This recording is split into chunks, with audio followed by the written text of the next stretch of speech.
Spoštovane in spoštovani, začenjamo slovesno obeležitev 33. obletnice sprejetja vojaškega zavarovanja osamosvojitve Slovenije, pristava 1990-2023.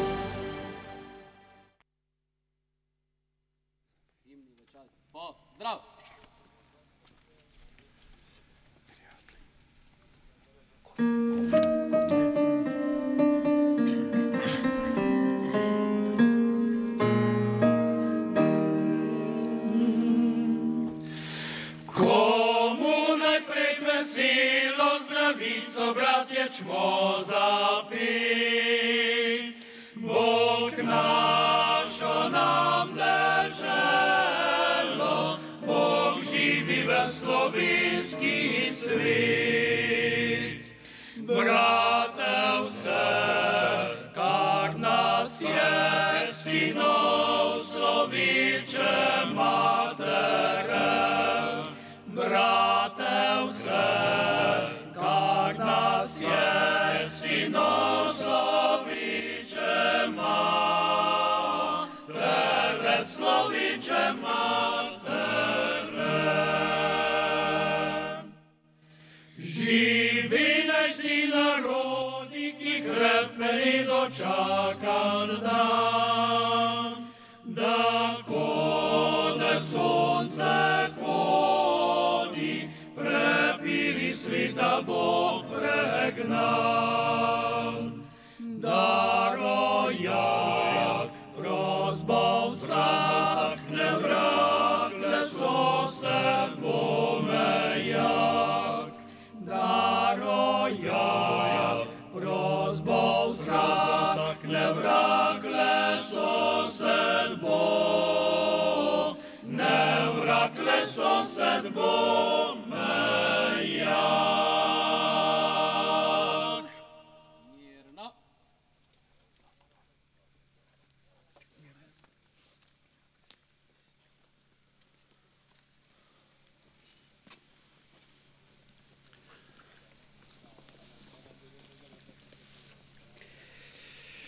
Lep dober dan še enkrat, spoštovane državljanke, spoštovani državljani, dragi osamosvojitelji, uporniki z razlogom. Takole bo treba, glede na to, da opozarjam govorce, da imamo čudovit razgled. Skratka, spoštovani in spoštovani, še enkrat pozdravljeni na pristavi. Pomladna in poletna meseca leta 1990 sta prinesla nekaj ključnih obrambnih dogodkov za slovensko samostojnost. V maju se je po kraju orožja teritorialni obrambi začela oblikovati manevrska struktura narodne zaščite. Za njeno organiziranost je bilo potrebno pripraviti in sprejeti ključne dokumente. Tako je med drugim 23. avgusta v Kočevju potekal sestanek, na katerem so ključni akteri slovenske osamosvojitve sprejeli organizacijski načrt in načrt delovanja manevrske strukture narodne zaščite, ki je od 17. maja pa do 4. oktobra 1990 v strogi konspirativnosti izvajala obrambne priprave in zagotavljala varnost Republike Slovenije, ter s tem omogočila nastanek samostojne slovenske države. Na današnji dan, 7. septembra 1990, pa je tu na pristavi potekal še eden takšnih ključnih dogodkov. Takrat so se tu na pristavi ključni akteri nastanka takratnega obrambno-varnostnega sistema zbrali, najprej pa da res toplo dobrodošlico dvema izmed akterjev, ki sta bile takrat tukaj, izrečem gospodu Janezu Janši in brigadirju Tonetu Krkoviču. Dobrodošla.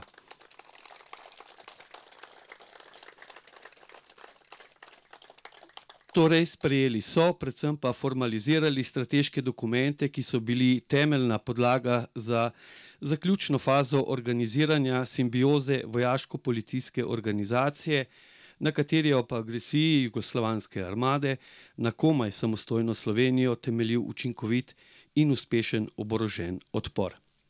Prvič je bila v teh dokumentih jugoslovanska ljudska armada tudi jasno opredeljena kot morebitni agresor oziroma ključna nevarnost za slovensko osamosvojitev. Sestanek na pristavi je bil izjemnega pomena za slovensko samostojnost in si seveda zasluži vso našo pozornost.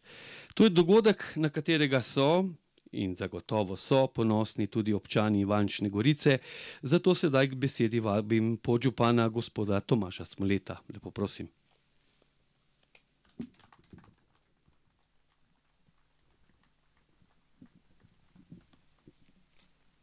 Hvala lepa. Spoštovani zbor, dragi prijatelji, cenjeni gostje. Dobrodošli v občini Ivančna Gorica, dobrodošli tu na pristavi nad Stično, ki je posvečen kraj iz več razlogov. Eden izmed teh je tudi ta, zaradi katerega smo se danes zbrali. Lepo vas pozdravljam v imenu župana Dušana Strnada, ki je danes odsoten.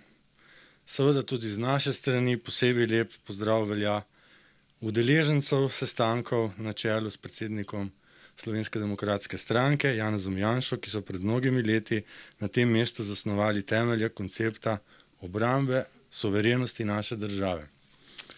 33 let je minilo, kaj še reči, kaj še povedati.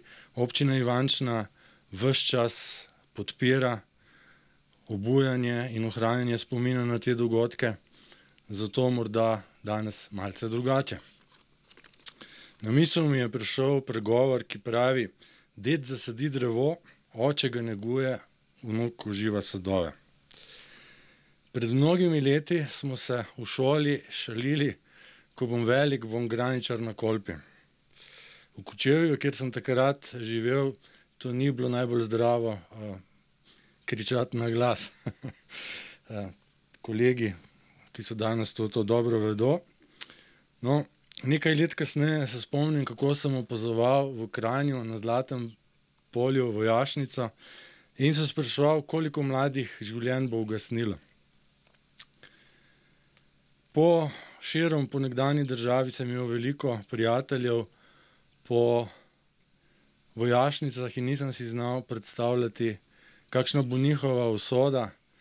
Bog ne daj, da bi si stali nasproti z orožjem v roki. Na našo srečo in seveda v zahvalo snovalcem strategije smo plačali bistveno manjšo ceno, kot bi jo lahko.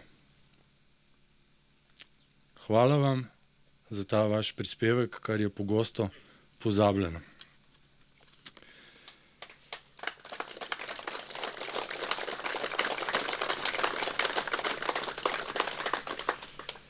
Potem so sledila leta zanosa, ustvarjanja nove države in medtem, ko smo se pomladniki trudili z novo državo, so se iz svojih lukenj počasi privlekli tisti, ki jim lastna država ni bila intimna opcija in tudi ne samostojna Slovenija. Reorganizirali so se in začeli svoj boj za oblast. Začela so se leta nagajanja, omalovaževanja boja za samostojno Slovenijo, medijskih umorov, zlorab organov pregona in pravosodja, medijskih umorov, nekaj ljudi pa je v nenavadnih okoliščinah tudi umrlo. Tako so počasi krepili samozavest in se zažirali v institucije nove nastale države. In kar se je zdelo v prejšnjem stoletju, tisočletju, leta 90 nemogoče, je danes žal realnost. Danes ni več nič sveta. Na oblasti so ljudje, ki so nad zakoni, nad ustavo, ki počnejo, kar hočejo. Ne rabim naštevati primerov v nedavnem obdobju, jih je bilo kar nekaj. Ki počnejo, kar hočejo, ker lahko. Tako kot včasih imamo spet elite, ki si lahko privoščijo vse, in imamo drugorazredne državljane. Včeraj sem se srečal s skupino upokojencev, ki jih vidim tudi danes, ki se je vračala s protesta. Povedali so, kako je bilo. In pomislil sem na svojo generacijo in na tiste malo mlajše, ki smo zaenkrat še nemi opazovalci razkroja naše države in vrednot, za katere smo bili 33 let nazaj pripravljeni tvegati življenje. Odgovorni ljudje pred nami ste zasadili drevo demokracije. Napojili ste ga svojim znojem in krvjo. Na nas je, da ga negujemo, ohranimo, obranimo pred paraziti, da bodo lahko naši otroci uživali sadove miru, enakopravnosti in blagostanja. In bomo stali in obstali. Prišel je čas, ko je treba reči dovolj je. Tu je Slovenija, tako kot ste storili vi pred 33 leti. Hvala.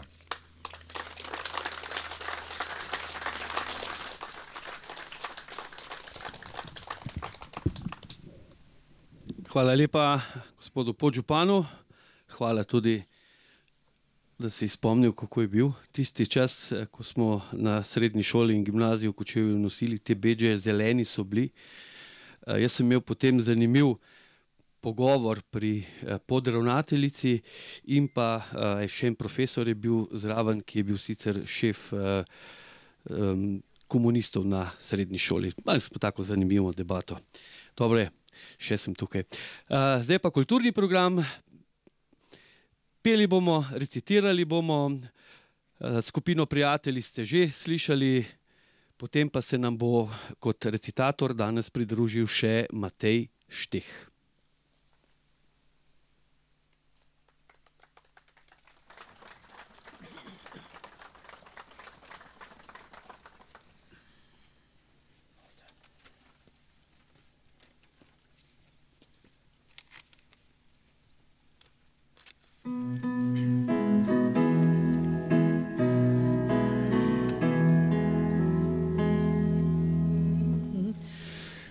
Triglav, moj dom, kako si krasan, kako me izvabljaš iz nizkih ravan.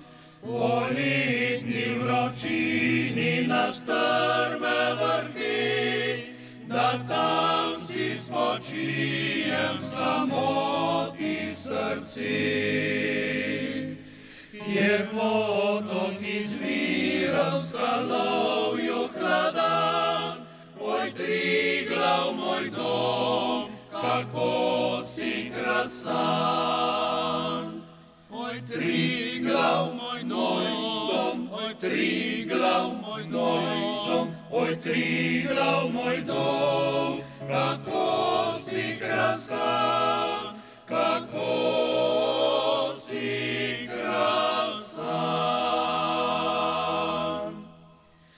Oj Triglav, spominu mi je tvoj čar, zato pa te ljubim in bom te vsak dar. In zadnja ura odbila mi bo, pod tvojim obzorjem naj spava telo. Kjer ptički radostno naznanjajo dan, oj Triglav, moj dom, kako si krasan. Oj Triglav, moj dom, oj Triglav, moj dom, oj Triglav, moj dom, kako si krasan, kako si krasan. Oj Triglav, moj dom, oj Triglav, moj dom, oj Triglav, moj dom, kako si krasan, kako si krasan.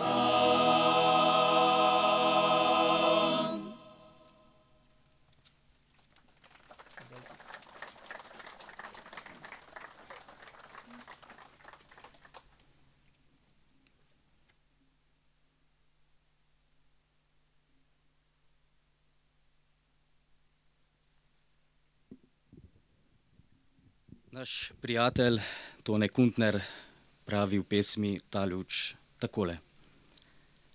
Ta luč Ta luč ni od včeraj in ni samo moja. Ta luč ne gori od danes do jutri, gori in sveti iz davne preteklosti v davno prihodnost. Ta luč je spomin, ta luč je upanje. Nekdo jo je davno nekoč prižgal in je svetila kakor trstenka, kot oljenka, sveča, kot petrolejka, kakor karbidovka, kot plamen, kot kres, kot ogenj v strehi, kot velik požar in kakor žerjavica, ki je velikokrat skoraj ugasnila. A ni ugasnila, ker jo varujemo kot luč svojih oči, ker jo predajamo neugaslo, preden ugasnejo naša življenja. Brez te luči ne bi znali živeti, brez te luči bi bila tema.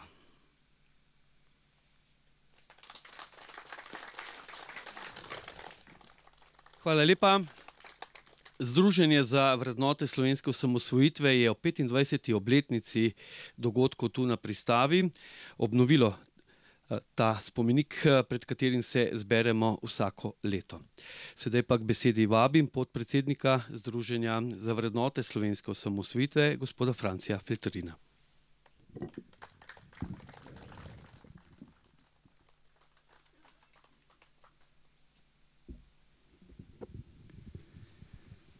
Dober dan v imenu Združenja slovenske oziroma za vrednote slovenske osamosvojitve. Lep pozdrav v imenu predsednika gospoda Lojzeta Peterleta, ker je danes odsoten in prav lepo pozdravlja in pozdravljam tudi v svojem imenu. Lep in iskren pozdrav dvema, ki sta bila udeležena tu na Pristavi pred 33 leti. To so bila Kristusova leta. In hvala ima, da so takrat naredili ta projekt oziroma načrt o obrambi. Ni pa bil to edini projekt. Bili so že prej in ti projekti so potekali. Povem pa neko anekdoto oziroma resnica, ki je potem, ko je bilo to že sprejeto, prišlo smo v poslanskem klubu Demos razpravljali o plebiscitu. Bile so razne nasprotja, ni bilo enotnosti, to lahko povem, in bil sem zadolžen, da na skupni seji vseh treh zborov predlagam, da gremo na plebiscit in seveda za to potrebujemo zakon. Zakon bi pa potreboval 2/3 glasov, teh pa Demos ni imel. In tako smo predlagali in jaz sem to si napisal ta predlog oziroma smo si napisali, moral bi ga prebrati gospod Franc Zagožen kot predsednik Demos kluba, ampak je rekel, da ne, da naj jaz to naredim. In zjutraj, ko smo imeli ob 9. to sejo, se oglasim, takrat smo še dvigali roke, nismo bili tako moderni kot danes, in me France Bučar, predsedujoči, zagleda in na drugi strani, na moji desni ali pa na njegovi levi, je dvignil roko gospod Viktor Žakelj. In ni dal kot prvemu, mu ni dal besede France Bučar, ampak je dal Žaklju. In Žakelj je takrat prebral skoraj isto vsebino, kot sem jaz imel za plebiscit. In danes to velja pač vsem. Čeprav sem jaz novinarjem že pokazal zapisnik, ki ga imam iz tiste seje Demosovega kluba, ne velja nič. Javno je povedal gospod Žakelj. Kaj hočem povedati? Ja, veste, res je. Potem smo pa šli naprej in smo se razpravljali, je bila v skupščini vse trije zbori o predlog zakonu o plebiscitu. In moram reči, da prvi predlog zakonu o plebiscitu opozicija ni enega glasu dala in ni bilo sprejeto. Ker smo vztrajali, takrat je bil predlog, da mora biti komisija, ki bo pač nagovorila opozicijo, da bo nam dala tiste glasove. V to skupino je bil imenovan dr. France Zagožen, gospa Spomenka Hribar in moja malenkost. Lahko rečem, da so bili težka pogajanja.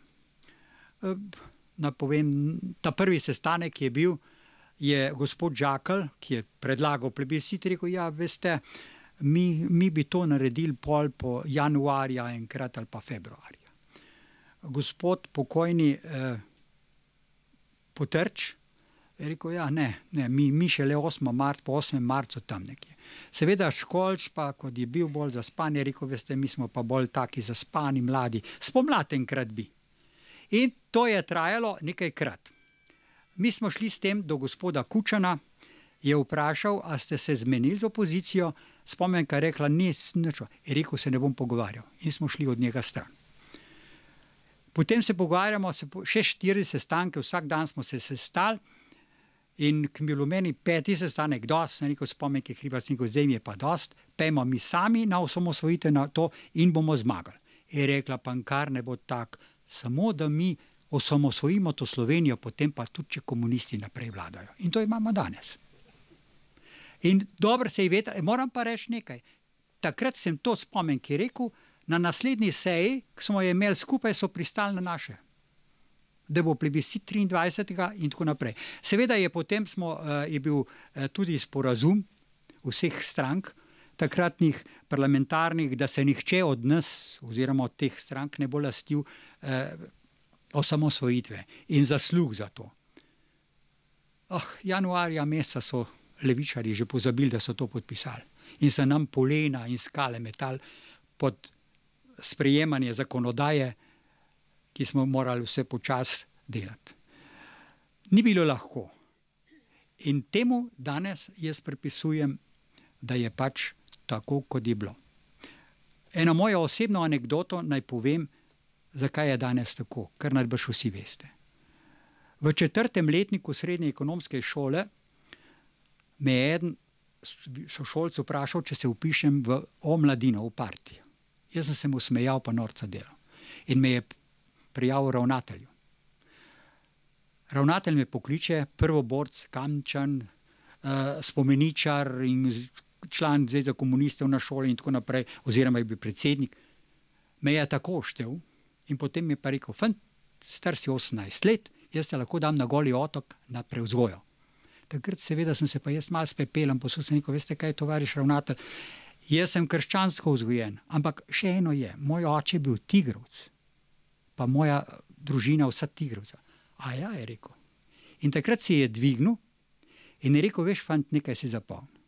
Dokaj časa bomo vladali mi komunisti, ki smo krščansko vzgojeni, bo še, ampak gorije vam, ko bodo zavladali tisti, ki ne bodo imeli nobene vzgoje, nobene verske vzgoje, takrat bo pa hudo. In to se danes dogaja. Poglejte, osamosvojitev je bila in je. Kljub temu jaz pravim, da je bil čudež, ker smo imeli med seboj tudi v Demosu ogromno ljudi, ki se niso tako strinjali, kot smo se mi nazadnje. Bilo je več variant. Gospod predsednik France Bučar je zagovarjal varianto z spremembo ustave. In tista sprememba ustave bi trajala in to je predlagal še takrat v Poljčah, ko smo imeli to zaprto sejo. In moram pa pohvaliti gospoda Janeza Janše in gospoda Bavčarja, ki sta nam, poslancem v Poljčah, odgovorila na vprašanje, ali imamo sposobljeno teritorijalno obrambo, kot smo ji rekli, da bo obranila našo osamosvojitev, ko smo že takrat vedeli, da JLA ne bo ostala v kasarnah, ampak bo hotela narediti neko prevzem, oziroma so že govorili, da bo to samo operetna osamosvojitev. One dva sta potrdila da. In gospod Janša je lepo povedal, če bo plebiscit do 23. decembra, potem garantiram, da bomo naredili vse. Če pa to ne bo, potem pa se, mislim, da je celo rekel takrat, da on odstopi. Gospod Bavčar je isto rekel, da miličniki takrat in vse in vsi dobro sodelujejo in da bo ta osamosvojitev prišla in da bomo to naredili. Za plebiscit, moram reči, so komunisti že takrat, ko smo mesec december, ko smo se pripravljali na plebiscit, bili zelo slabe volje, ker so videli, kako narod stoji za nami. Ljudstvo je stalo za nami. In to jih je že bolelo in niso vedeli, kako, ampak koraka nazaj niso mogli narediti, ker zakon je bil sprejet v plebiscitu, so pa potem nagajali po vse. Gospod Janša dobro ve, kakšen problem smo imeli sprejetje proračuna. Posebno tista točka, ki je bila za orožje. Mi smo bili brez orožja, kot veste, ki je bilo že velikokrat povedano, kako je JLA vse orožje vzelo z teritorijalne obrambe. Moram pa povedati, teritorijalna obramba, orožja, ki ga je imela, je bil slovenski. Ker so to podjetja dala, vse skupaj nič niso dali v druge republike. In so nam odvzeli. Najbolj zanimivo je pa bilo takrat, ko smo ta zakon, oziroma zakon o proračunu sprejemali, ko je na govornico stopil Roman Jakič. Ta zapisek imam in je govoril tako, da je napisano tipkanih strani 2 strani. In je govoril vse proti.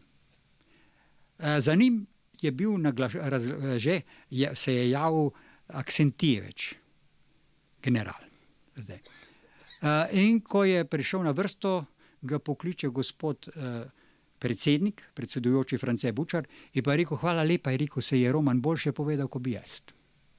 Ampak ironija pa je, da je bil kmalu on minister za obrambo. On. In da je on, še ena anekdota, ko smo sprejemali zakon o državljanstvu, gospoda Murna ni tukaj, moram reči, da smo imeli srečo, da je sedanji predsednik Moravč bil predsedujoči in je bil tehnica na vagi. Ta komisija je štela 13 članov, nas je bilo, ampak 7 jih je imela opozicija, 6 pa mi. In vedno je prevagal, kar mu vse lahko rečem hvala, predsednik oziroma zdajšnji župan Moravč. Tako da smo tako sprejeli. In ko smo sprejemali, ko je bil prvi osnutek zakona, ki ga je predlagala Demos, je vseboval, da bi vsi, ki so v Sloveniji in imajo stalno bivališče iz bivših republik, takoj postali državljani Slovenije. Temu sta se uprla najbolj Roman Jakič pa Aksentijevič. In seveda so dala takrat LDS amandma, ki je bil sprejet, ker če ne bi imeli, ker smo mogli spet imeti 2/3 glasov, je bil sprejet to, kar je. Tako da lahko vse prošijo. In takrat mi je Roman Jakič rekel, a bo šel na Trimostovje pa boš prosil koga, če bo hotel biti državljan Slovenije. Jaz sem rekel, če bo pa treba. In vam povem, da je on prvi prišel k meni in je prosil, če mu zrihtam, da bo mama dobila državljanstvo. To so bile stvari, Aksentijevič je pa pljuval na tla, pa nas zmerjal po srbsko in je šel skozi vrata. Pa ima tudi danes najbrž državljanstvo. Tako da smo še zmeraj prestreljeni in ne čudim se, da danes mnogi, tudi mladi, ker ne poznajo, kako smo šli skozi šivankino uho pri osamosvojitvi. In to je res zahvala teritorijalni obrambi, ker mi smo res nekako težko te zakonodajne postopke spravljali skozi, ampak potem, ko je bila naslednji dan po javni razglasitvi 26. junija leta 1991 samostojne Slovenije, je bila pa teritorijalna obramba tista, ki je nas res premagala, oziroma ne z orožjem, pa ne z poboj, ampak s taktično premagala močnejšo, nekajkrat močnejšo JLA. Tako da hvala jim in hvala vsem Slovenkam in Slovencem, ki so nas takrat podpirali. Ker če oni ne bi podpirali nas, tudi mi bi težko vse to vzgajali. Tako smo bili nekateri poslanci, ki smo vztrajali, kljub vsemu, da so nekateri bili proti. Jaz moram kar povedati, da sem bil tisti, ki sem kot podpredsednik Demos kluba tudi iz opozicije, največ pa z LDS, da rečem, od mladih jih pregovoril, da so glasovali za naše zakone, ker pri nas v Demosu ni bilo enotnosti. Je bilo nekaj mal, pa ne toliko, ampak vendar, vse skupaj se je srečno končalo. Tako da, jaz sem prav vesel, da smo na tem svetem kraju, takih krajev je pa še kar nekaj v Sloveniji, ki bi morali biti spominsko obeleženi, tako kot je tole. Jaz sem tudi pred časom, pred 3 leti, na vladi, pardon, ne pred 3 leti, prej, kasneje, ker je bila že ta vlada Golobova, sem bil v komisiji za te oziroma za proslave, državne proslave, in so se tam oglasili, so bili tudi Zveza borcev, so se oglasili eni, ne vem, neke spomenike, pa nekaj, da bi moglo obeležiti, da tam so bili tudi takrat na 44-43 leta neke boji, pa so se. Jaz se pa oglasim, sem rekel, veste, jaz bi pa predlagal, da bi Poljče razglasili za dan, oziroma za praznik, državni praznik, ni treba, da je dela prost dan, ampak vendar obeležen, da bi ga otroci, mlajši, vendar vedeli, da je to praznik. Pa mi je predsedujoča, ki je bila obenem predsednica Golobovega kabineta, zavrnila, je rekla, veste kaj, tovariš Feltrin, o tem se bi mi dva pogovarjala, mi je rekla, tovariš, sem rekel, gospa, mi dva se nimamo kaj pogovarjati. Jaz sem bil takrat poleg in lahko govoriva, ampak vi o tem ne morate vi razmerati Čebine, ker so bili tam tudi omenjeni Čebine, pa druge kraje. Nobena politika do leta 1990 ni angažirala ljudstvo, da bi odločala. Vsi so odločali takrat, nekaj politikov je bilo, recimo na Čebinah, ne vem koliko jih je bilo, ampak so šli in so nas prodali. Potem so nas prodali v Jajcu in povsod so nas prodajali. Tako da vsem hvala tistim, ki ste takrat stali za nami in tistim, ki ste vse to prestali. Upajmo in verjamemo, da bo tudi ta svoboda minila, ker v svobodi je res težko živeti. Tako kot so po vojni, po drugi svetovni vojni rekli, kmalu so rekli starejši, so rekli, veš, če smo revolucijo premagali, bomo svobodo tudi, ne? Ker so takrat rekli, da je svoboda. Hvala lepa.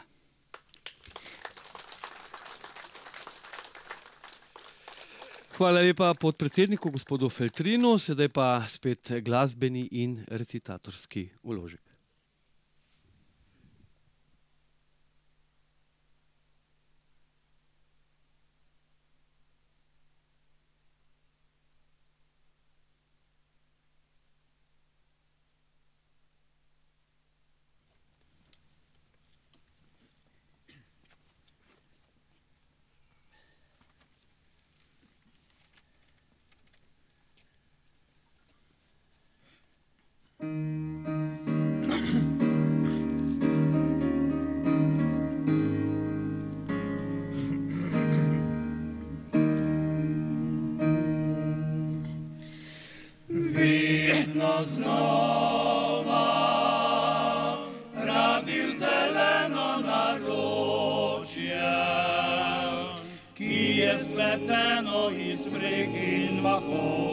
Tisočkrat vračam se v mislih domov, vedno znova rabi sive tujine.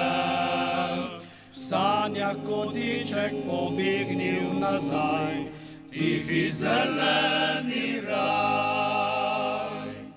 Oj, gozdovi, mesečini, včasih vas dan zlati, včasih vas noč srebri.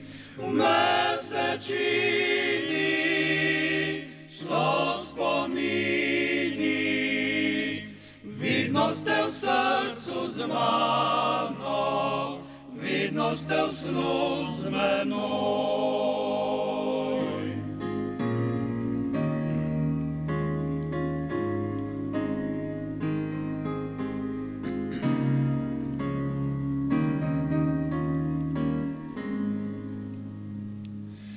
Vedno znova rad bi jeseno naročje, ki je spleteno iz rek in mahov.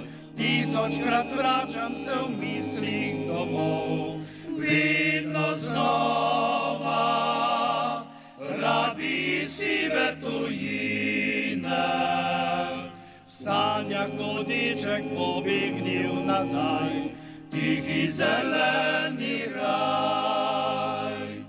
Oj, gozdovi v mesečini, včasih vas dan zlati, včasih vas noč srebri. V mesečini so spomini, vidno ste v srcu z mano, vidno ste v snu moj dom.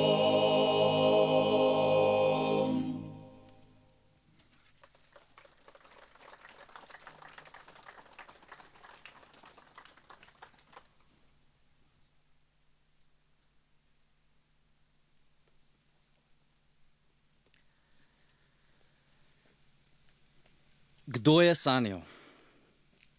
Kdo je sanjal slovenske sanje, ko niso bile dovoljene sanje? Kdo jih je sanjal ponosno in smelo? Kdo se jih je sramoval? Kdo jih je skrival, zatajeval? Kdo se jih bal priznati? Kdo vanje dvomil? Kdo veroval? Kdo jih preziral, zasramoval? Kdo streljal nanje? In za vse prvo in zadnje vprašanje. Kdo je zmagal, ko so zmagale sanje? Ko so zmagale sanje, smo zmagali vsi, skupaj sramotno poraženimi. A vsakdo se odpoveduje prihodnosti, kdor zaničuje zmagoslavje sanj.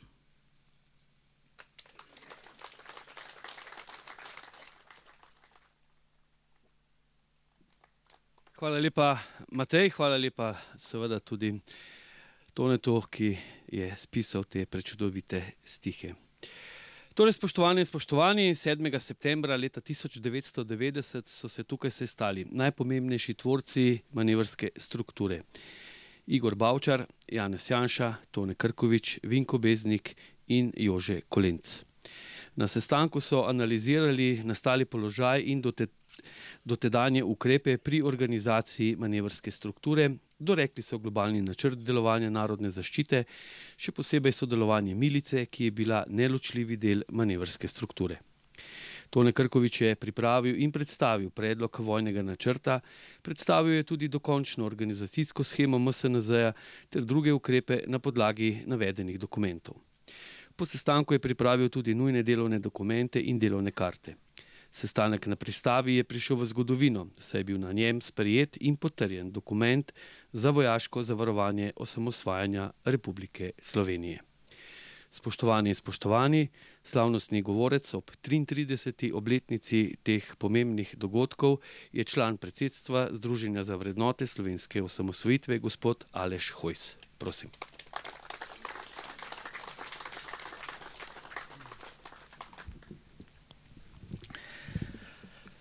Spoštovani veterani vojne za Slovenijo, spoštovani poslanci, gospod podžupan, drugi visoki gostje, gospe in gospodje.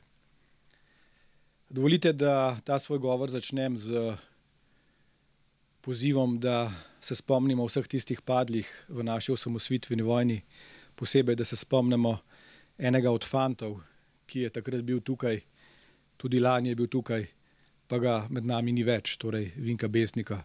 Počastimo vse te fante z minuto molka.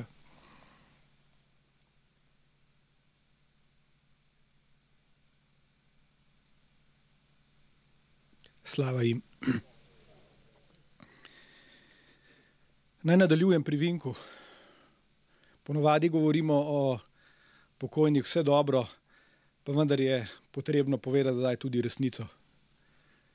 Nažalost je bil eden tistih, ki je potem, ko so ti ključni fantje naredili to, kar je bilo najbolj bistveno za našo osamosvojitev, raje prisedel k mizi, kjer so se cedile med in mleko. Raje se je odločil za piškotke, bi temu rekli. Pa vendar na koncu zgleda, da je taka naša usoda. Ljudje pred smrtjo vedno stremimo in želimo resnico. Tudi on je zadnja leta zopet prihajal sem. Zopet je lahko govoril o tem, kako so te trenutki tukaj bili ključni in kako je tisto, kar so želeli prodati, torej da je tukaj bil nek nepomemben sestanek, da je vendarle vse opravila tista teritorijalna obramba, ki je bila ustanovljena že tam daljnega leta 1968, pravzaprav ena velika laž.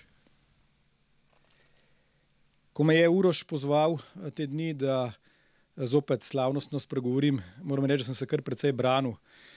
Mislim, da govorim tukaj že tretjič, pa je težko vsakič kaj novega povedati. Zato sem, ko sem se pripravljal na ta govor, šel pogledat, kaj sem govoril nazadnje. Moram reči, da svojega nazadnjega govora nisem našel sem pa onega izpred 10 let, 2013. Ko sem prebral tisti govor, sem se zgrozil. Povsem mirno bi ga prebral tudi danes, ali pa bom rekel, še slabše je kot pred 10 leti. Tam sem med drugimi recimo zapisal, da živimo v državi, kjer minister za obrambo, Franci ga je že omenil, samostojne demokratične države, članice NATO, potuje v delegaciji ljubljanskega župana k predsedniku Putinu. V delegaciji je bil. No danes ne da gospodu Jankoviću potuje obrambni minister, danes je redni gost pri gospodu Jankoviću predsednik vlade. Torej še slabše je. Naprej sem zapisal takrat, da živimo v času, ko se vojaški vikarji zagovarjajo in pišejo poročila svojim predpostavljenim, zato ker so na nekem mestu, ki jim ni bilo pogodo, darovali sveto mašo. Ravno danes smo veteranske organizacije prejele pismo ta istega ministra, zato pravim, da je še slabše tega istega ministrstva, kjer so nam sporočile, da iz komisije, ki se bo ukvarjala z spomenikom samostojne Slovenije, izključujejo oziroma ne vključujejo nikogar iz veteranskih organizacij. Tam notri so zdaj, naj temu rečem, ljudje, ki so daleč od naše osamosvojitve, ki so politično precej druge kot mi in ki bodo odločali o spomeniku slovenske osamosvojitve. Da je bizarnost še večja, so v sporočilu, ki so ga poslali vsem organizacijam, napisali, da nas obveščajo o komisiji, ki se bo ukvarjala z spomenikom slovanske osamosvojitve. Torej, res smo daleč. In danes mnogokrat slišimo, posebej po času naše vlade, ko verjamem, da smo bili vsi nekako razočarani, da kljub težkim časom, ki smo jih po naši oceni, vsaj tisti, ki smo takrat sodelovali v času COVID-a, prebrodili dobro, nismo uspeli dobiti novega mandata. Zato smo večkrat slišali, tudi sam sem večkrat to govoril, vse do kakšnega meseca nazaj, da je očitno, da je čas, da pustimo, da vladajo, da dosežemo dno, da bo edino dno spametovalo Slovence. Danes moram reči, da ne mislim več tako. Zakaj ne mislim več tako? Zato, ker sem se vprašal, kje pa je dno? Kje pa je dno, do kamer bomo pustili, da vse to gre? Je dno, ko bomo slabše zaslužili? Je dno, ko ne bomo imeli penzije? Je dno, ko bodo popolnoma razvrednotili pomen naše osamosvojitve? Ne, spoštovani. Dno je na dnu pod Macesnovo gorico. In do tja ne smemo pustiti. Da je dno tam, so vedeli tudi možje, ki so se tukaj zbrali. Zbrali so se zato, da se uprejo temu, kar je sledijo. Zbrali so se zato, ker so vedeli, da če se ne upremo, če ne stopimo skupaj, bodo ne le teh 5 tukaj ampak še mnogi drugi, morda ne pod Macesnovo Gorico, ampak končali nekje drugje. Pozabljeni, nikoli spominjani, mi vsi pa bi še dalje živeli v enopartijskem sistemu. Zato, spoštovani, sem prepričan, da ne smemo pustiti, da gre stvar do dna. Potrebno se upreti prej, potrebno je glas dvigniti mnogo prej, potrebno je protestirati, potrebno je gojiti domoljubje, potrebno se je zbirati na takih koncih, kot je današnji, in seveda potrebno je izkazovati, da se še enkrat ne bomo pustili do dna. Če so takrat te fantje vedeli, da teritorialna obramba leta 1968 zgrajena ni tista, ki bo zavarovala našo osamosvojitev, so imeli še kako prav. Naj zgodovinsko spomnim na dejstvo, da je tista teritorialna obramba bila zgrajena oziroma ustanovljena na podlagi dejstva oziroma na podlagi dogodkov, ki so se zgodili tam leta 1968 na Češko-Slovaškem, ko je, tako kot danes Putin, vkorakal v Ukrajino, takrat rusko-sovjetsko vodstvo zasedlo prostore oziroma zasedlo in nekako zatrlo češko pomlad. Tito se je takrat odločil, da je potrebno ustanoviti teritorialno obrambo iz dveh razlogov. Prvič iz tega, kar je Franci že povedal, torej tisti zneski, ki smo jih nekako vplačevali, predvsem podjetja za teritorialno obrambo, niso bili iz proračuna, ampak so jih tja namenjale republike same, republiška podjetja. In drugič, posebej zato, ker je s to teritorialno obrambo še dodatno želel zaščititi partijsko vodstvo in enopartijski sistem. Če bi resnično imeli v vidu željo po zavarovanju našega teritorija ob morebitnem vdoru tujih agresorskih sil, bi nam teritorialcem, tudi sam sem bil med njimi, potem ko sem tam leta 1980 odslužil vojaški rok in bil kasneje vpoklican v to teritorialno obrambo, dopustili, da imamo doma orožje. Pa to ni bilo mogoče. Orožje smo lahko dvignili na lokaciji Kresije, konkretno v Ljubljani, in vsi ostali na lokaciji, ki so jo imeli še kako pod nadzorom. To, da so jo imeli pod nadzorom, se je kasneje izkazalo še kako pomembno, posebej v tistem času, ko je večina slovenskih občin to orožje oddala jugoslovanski armadi. Torej ni bila želja, da smo teritorialci dejansko tisti, ki bomo zavarovali naše takrat jugoslovansko ozemlje, ampak je bila želja, da so tam ljudje, ki bodo na vpoklic varovali partijsko vodstvo in enopartijski sistem. Zato je še toliko bolj pomembno, da, ko boste slišali, saj so vendarle bili eni in isti ljudje, ki so nekoč bili v teritorialni obrambi, potem pa so vodili glavne protivojaške operacije, ki jih je na naše osamosvojitveno ozemlje izvajala jugoslovanska armada. Seveda so bili isti ljudje. Kdo pa če biti? Slovencev ni mogoče zamenjati. Bili smo isti, a z drugo glavo. Bili smo isti z drugim srcem. Bili smo isti z željo, da uresničimo tisto, kar so mnogi naši dedje sanjali, torej samostojno Slovenijo. In to, spoštovani, tudi po zaslugi dogodka, ki se je zgodil tukaj, danes lahko uživamo. In seveda na koncu naj ne bom malodušen, naj ne bom pesimističen.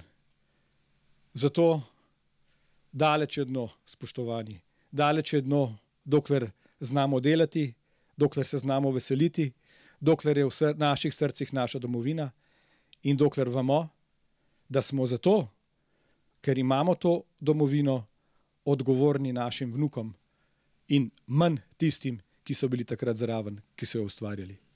Hvala lepa in srečno Slovenija.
Pridite na grob mi, vinca mokal. Zraven pa pušec, nagelno rdičih, nagelno kralskih, takih kot kri. In rožmarina, blago dišečga, takšen naj šopek grob mi krasi. Kadar bom vandral poslednjič, ko bom zatisnil trudne oči. Takrat, prijatelji, zadnjič zapojte pisem domača, naj zadoni. Pojte od rata in o livadah, ki sem jih ljubil vedno srčno. Z vincem in šopkom in vašim petjem lažje bom nosil črno zemljo. Z vincem in šopkom in vašim petjem lažje bom nosil črno zemljo.